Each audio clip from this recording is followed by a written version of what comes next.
Se tudi vam zgodi, da se na predvečer Božiča sprašujete, kam je pravzaprav šel december?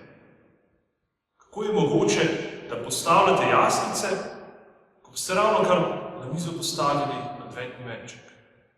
Zgodi se, da je Božič pred vrati, naše srce pa je nemirno. Naše srce pa ni pripravljeno na praznik Jezusovega rojstva.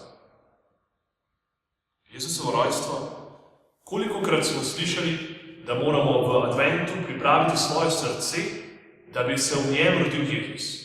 In ne samo to, da moramo potem Jezusa prinašati tudi našim bližnjim. A kako naj to storimo? Kaj to sploh pomeni? Ta advent bi te rad povabil, da se nam pridružiš pri adventni akciji Deli Jezusa. Da izkusiš Jezusa na nov, drugačen način in da to svojo izkušnjo potem deliš s svojimi prijatelji, znanci, z družino, mogoče sosedov, s tistimi, ki Jezusa ne poznajo. Kako bo akcija izgledala?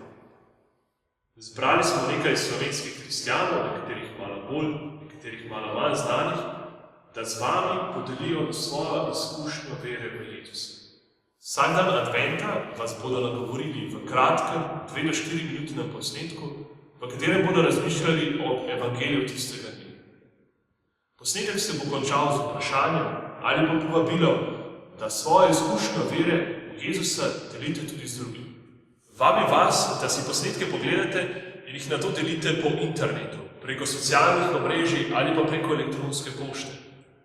Smisel akcije je v tem, da vanjo vključite tudi svoje bližnje, tiste, ki Jezusa že poznajo in tudi tiste, ki vanj ne verjamejo.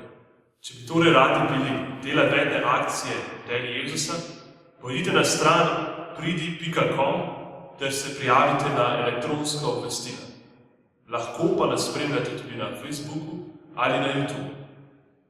Želim vam, da bi v tem adventu res doživeli bližino Jezusa ter dobili nov pogled na obilo blagoslova.